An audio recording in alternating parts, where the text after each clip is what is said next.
بسم اللہ الرحمن الرحیم۔ السلام علیکم معزز طلباء کرام، آپ سب کیسے ہیں؟ آج ہم مؤطا امام محمد کے سبق نمبر 108 کو پڑھیں گے۔ آج کے ہمارے سبق کا عنوان ہے عشر اور جزیے کا بیان۔ آج کے سبق میں ہم ان دونوں ہی ابواب کے حوالے سے پڑھیں گے۔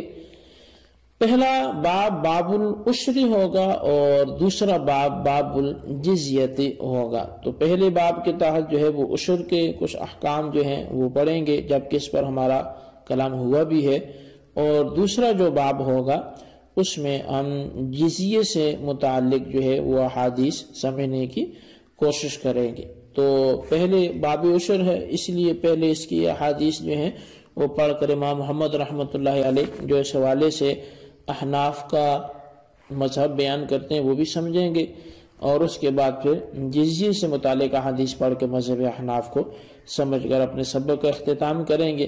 تو پڑھتے ہیں احادیث کی طرف۔ بسم اللہ الرحمن الرحیم۔ اخبرنا مالک حدثنا الزہری عن سالم بن عبد اللہ عن عبد اللہ بن عمر ان عمر كان يأخذ من النبت ومن الحنطة والزيت نصف العشر يريد أن يكسر الحمل إلى المدينة ويأخذ من القطنية العشر۔ امام محمد فرماتے ہیں کہ ہمیں امام مالک نے خبر دی کہ وہ فرماتے ہیں ہمیں حضرت زہری نے سالم بن عبداللہ سے اور انہوں نے عبداللہ بن عمر سے بیان کیا کہ حضرت عمر رضی اللہ تعالیٰ عنہ نبتی سے جو ہے وہ گندم اور تیل پر نصف عشر وصول کرتے تھے، اس خیال سے کہ مدینے کی طرف بوجھ زیادہ نہ ہونے پائے، اور فرمایا کہ قطنیہ سے عشر وصول کیا کرتے تھے۔ تو اس کے بعد امام محمد رحمۃ اللہ تعالی فرماتے ہیں قال محمد یؤخذ من اہل الذمۃ مما اختلفوا فيه للتجارة من قطنية او غیر قطنية نصف العشر في كل سنة، ومن اہل الحرب اذا دخلوا ارض الاسلام بامان العشر من ذلك كله، وكذلك امر عمر بن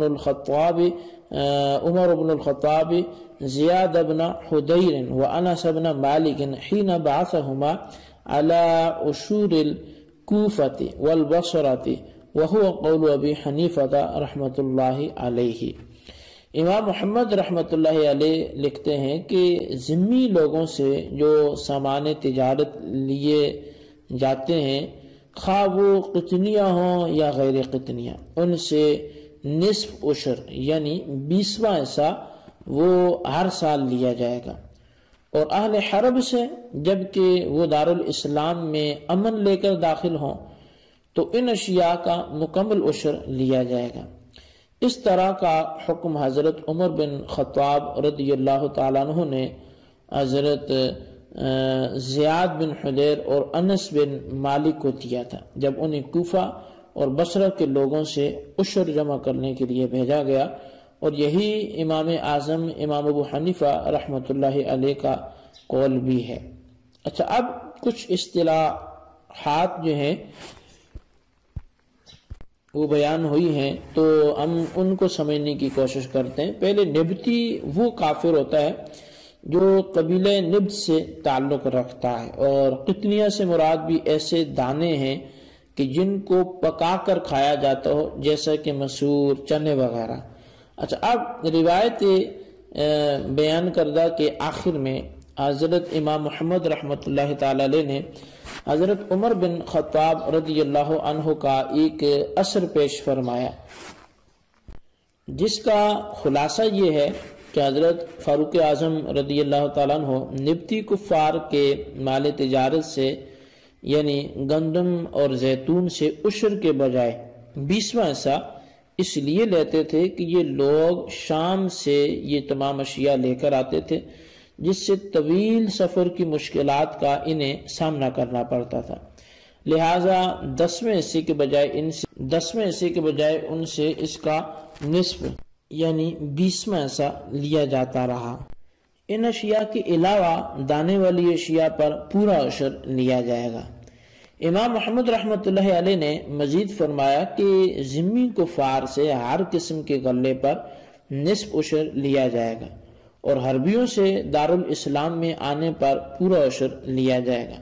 امام محمد رحمۃ اللہ علیہ فرماتے ہیں کہ ہمارے اس مذہب کی بنیاد جو ہے وہ در حقیقت حضرت عمر بن خطاب رضی اللہ عنہ کے ارشادات پر ہے، اور یہی مسلک امام اعظم امام ابو حنیفہ رضی اللہ عنہ کا بھی ہے۔ اب ہم بڑھتے ہیں دوسرے باب کی طرف، یعنی باب الجزیت، جزیے کا بیان۔ اخبرنا مالک حدثنا الزہری ان النبی صلی اللہ علیہ وسلم اخذ من مجوس البحرین الجزیۃ وان عمر اخذها من مجوس فارس واخذها عثمان بن عفان من البربری۔ امام محمد فرماتے ہیں کہ امام مالک نے ہمیں خبر دی کہ ہمیں امام زہری نے بتایا کہ بے شک نبی علیہ الصلوۃ والسلام نے بحرین کے مجوسیوں سے جزیہ وصول کیا، اور حضرت عمر بن خطاب نے ایران اور عثمان بن عفان نے بربر کے مجوسیوں سے جزیہ وصول کیا۔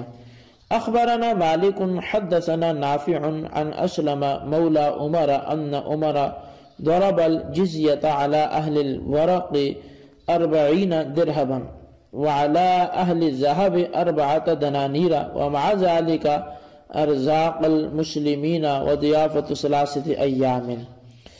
امام محمد فرماتے ہیں کہ ہمیں امام مالک نے خبر دی کہ حضرت نافع نے اسلم جو عمر کے آزاد کردہ غلام ہیں ان سے ہمیں بتایا کہ حضرت عمر رضی اللہ تعالیٰ عنہ نے چاندی والوں پر 40 درہم اور سونے والوں پر 4 دینار جزیہ مقرر فرمایا۔ اس کے علاوہ مسلمانوں کے کھانے پینے کی ضروریات پورا کرنا اور 3 دن ان کی مہمانوازی کرنا بھی ان پر مقرر فرما دیا۔ اور اخبرنا مالک اخبرنا زید بن اسلم عن ابیہ ان عمر بن الخطاب رضی اللہ عنہ کان یؤتی بنعم کثیرۃ من نعم الجزیۃ فقال مالک راہ تؤخذ من اہل الجزیۃ فی جزیتہم۔ امام محمد فرماتے ہیں کہ ہمیں امام مالک نے خبر دی کہ ہمیں زید بن اسلم نے اپنے والد سے خبر دی کہ حضرت عمر بن خطاب رضی اللہ عنہ کے ہاں جزیے کی صورت میں بہت سے اونٹ آیا کرتے تھے۔ امام مالک کہتے ہیں کہ میرا خیال ہے کہ یہ اونٹ جزیہ دینے والوں سے بطور جزیہ لیے جاتے تھے۔ اور قال محمد السنۃ ان تؤخذ الجزیۃ من المجوس من غیر ان تنکح نساؤهم ولا تؤکل ذبائحهم وكذلك بلغنا عن النبي صلی اللہ علیہ وسلم وضرب عمر الجزیۃ على اہل سواد الکوفة على المعسر 12 درہما وعلى الوسط 24 درہما وعلى الغنی 48 درہما واما ما ذکر مالک بن انس من الابل فإن عمر بن الخطاب لم يأخذ الابل في جزية علمناها الا من بني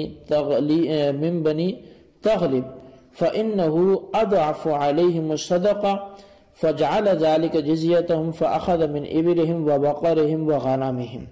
امام محمد رحمۃ اللہ علیہ لکھتے ہیں کہ سنت یہ ہے کہ مجوسیوں سے جزیہ وصول کیا جائے، لیکن ان کی عورتوں سے شادی نہ کی جائے، نہ ہی ان کے ہاتھوں کا ذبح شدہ جانور کھایا جائے۔ یوں ہی نبی علیہ الصلوۃ والسلام سے ہمیں یہ روایت پہنچی ہے کہ حضرت عمر رضی اللہ تعالیٰ عنہ نے کوفے کے سرسبز علاقہ جات کے تنگ دستوں پر 12 درہم اور درمیانی حالت والوں پر 24 درہم اور امیروں پر 48 درہم جزیہ مقرر فرمایا تھا۔ لیکن جو امام مالک نے ذکر فرمایا کہ اونٹ بھی جزیے میں آتے تھے، تو حضرت عمر فاروق اعظم رضی اللہ تعالیٰ عنہ نے جزیے میں کوئی اونٹ قبول نہیں فرمایا۔ ہاں بنی تغلب جو ہیں ان سے کہ ان پر جزیہ 2 گنا کر دیا تھا، تو ان سے اونٹ وغیرہ کی صورت میں بھی جزیہ لیا گیا۔ اچھا، جزیے کی وصولی یا اس کی ادائیگی صرف مجوسیوں پر لازم ہے، اور یہ بات خود نبی علیہ الصلوۃ والسلام اور حضرت عمر وغیرہ خلفاء سے یہ ثابت ہے۔ چاندی کے کاروبار والوں سے 40 درہم اور سونے والوں سے 4 دینار مقرر یہ فرمائی تھی حضرت عمر رضی اللہ تعالیٰ عنہ نے اس مقدار کے ساتھ ساتھ دو باتیں اور بڑھا دی. ایک یہ کہ مجوسیوں کے ہاں رہنے والے مسلمانوں کی جو ضروریات زندگی ہیں ان کو پورا کرنے کے وہ پابند ہوں گے، اور بطور مہمان آنے والے مسلمان کی 3 دن تک مہمانوازی بھی لازمی ہوگی. بہرحال جزیے کی یہ مقدار بطور قیمت تھی، جانوروں کی صورت میں جزیے کی وصولی نہیں تھی. احناف کا یہی مذہب ہے. البتہ یہاں امام مالک سے امام محمد اپنے اختلاف کا ذکر فرماتے ہیں کہ امام مالک جزیے میں اونٹ وغیرہ جانور دیے جانے کو بھی جائز سمجھتے ہیں، اور اس کی وہ دلیل حضرت عمر رضی اللہ تعالیٰ عنہ کے پاس جزیے کے مال میں جو اونٹ بکثرت آنا جو ہے وہ بتاتے ہیں.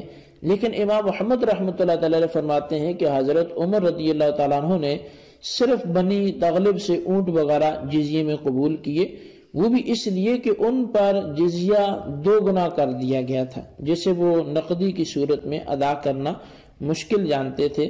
تو آپ نے کچھ حصہ اونٹوں گایوں وغیرہ کی صورت میں ان سے لیا، اور یہ لینا بطور سزا کے تھا. تو یہ بطور ایک محدود ان تک اس چیز کے نہیں تھا کہ محدود مقدار جو ان پر نامزد کر دی گئی ہو اور وہ اسی کو لیتے ہوں، وہ اور تھی. لیکن یہاں بطور سزا کے ان سے یہ پھر اونٹ وغیرہ لیے گئے. تو خلاصہ یہ کہ جزیے کی جو مقدار کا دار و مدار ہے وہ خلیفہ وقت پر منحصر ہوتا ہے جو اس وقت امیر المومنین ہے، اور بصورت نقدی یہ لیا جائے گا. جانوروں کی صورت میں جزیہ وصول نہیں ہوگا. اور بقیہ 2 مسائل کے مجوسیوں کی عورتوں سے نکاح نہ کرنا اور ان کا ذبیحہ نہ کھانا، تو اس کی ممانعت وہ قرآن و حدیث میں چونکہ آ چکی ہے، اور اس کی وجہ یہ ہے کہ وہ لوگ کافر ہیں اور مسلمان کافر سے نکاح نہیں کرے گا، نہ ہی ان کا ذبیحہ حلال ہوگا. تو بہرحال یہ ہمارے آج کے سبق کی عبارت ترجمہ وضاحت، اس کو آپ اچھی طرح سمجھیں، اس کو خلاصے کو اپنے رجسٹر پر لکھیں، بالخصوص ان سوالات کے جوابات بھی. سوال نمبر 1 یہ ہے کہ یہ جزیہ کس قوم سے لیا جاتا تھا، اور سوال نمبر 2 یہ ہے کہ امام محمد رحمۃ اللہ تعالی نے کیا بتایا کہ فاروق اعظم نے 2 کون سے مسائل جو ہیں وہ مجوسیوں سے ہمارے یعنی اہل ایمان کے لیے جائز نہ رکھے، وہ 2 مسائل بھی تحریر کریں. اللہ تبارک و تعالیٰ سے دعا ہے جو کچھ ہم نے پڑھا سنوں سے یاد رکھنے کی توفیق نصیب فرمائے. آمین بجاہ النبی الامین صلی اللہ علیہ وسلم.